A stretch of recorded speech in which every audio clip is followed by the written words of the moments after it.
amateurs, I still really abide by the amateurs, and I feel like a fighter needs the amateur experience, or especially a high-level amateur experience, in order to get better and better. I got a late start. I knew I had a lot of catching up to do, but I never shied away, because in the amateurs, it's not like the pros where you have to build up a record, and if you don't build up the right record, you're never going to get your shot. In the amateurs, it doesn't matter. You just enter as many tournaments as you can. You fight as many fights as you can. You don't duck anybody, and it doesn't matter if you don't duck anybody. It doesn't matter if you take an L, really. It just matters how many tournaments you win, how many important big tournaments you can win. At the end of the day, that's what matters. A lot of these guys with padded amateur records or big amateur records, a lot of them were able to do that when they were JOs and they were fighting other kids. And the other kid, when you're fighting kids, you can overwhelm them, and you can kind of beat them just by overwhelming them. But as a man, when you hit a grown man in the mouth, he's gonna want to hit you back. So you got to actually fight your way to success in the men's divisions and the amateurs. So I wasn't, I got thrust into this right away. I didn't have a JO career, so I had to fight all these guys right away. But you know what? It was an important part of my maturing process and getting these guys. Darling, I ended up fighting a bunch of times in the finals of a bunch of tournaments. I beat him one time, and then we had the New York Golden Glove finals. I remember in 2000. I think these fights are on YouTube. All of them are on YouTube. I think the '99 New York Golden Glove finals was 125 pounds. I lost to him then, and then I had the New York Golden Glove finals with him in 2000 when I had just beaten him a few months earlier in a finals of another tournament. And I felt like I won this fight.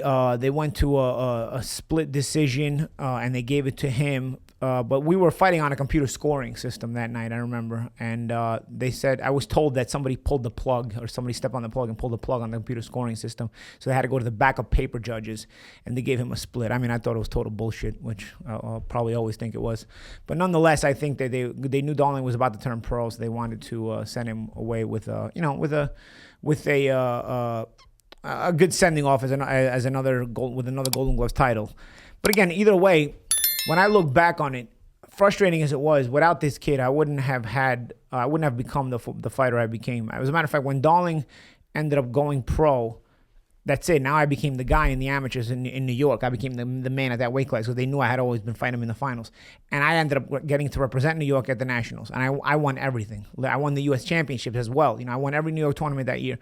And I won the New York U.S. Championships as well. I reached the semifinals of the National PAL tournament, where I lost to Vicente Escobedo, who would later go on to become a 2004 U.S. Olympian.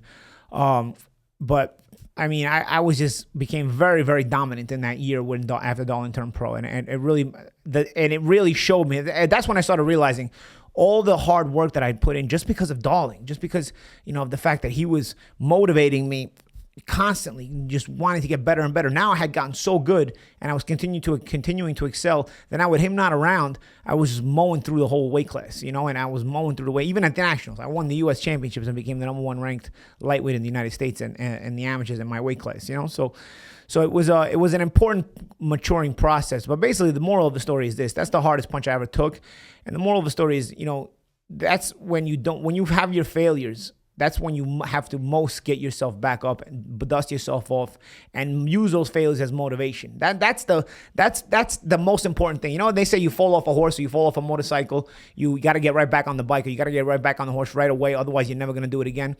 It's sort of like that with boxing. I've seen a lot of guys take bad L's in the amateurs. A lot of kids that I was in the amateurs with, teenagers, good fighters. They took bad L's, or they even got robbed when they were so frustrated. I never saw them again in the gym. Good fighters, good little fighters, and I feel like that it applies that you have to be at your most motivated when you're feeling at your most down. Your motivation actually the being down actually has to be what the trigger is to motivate you the most. And I always use that in boxing. Any problems I had in my life in boxing, I always kind of just took it out back in the gym.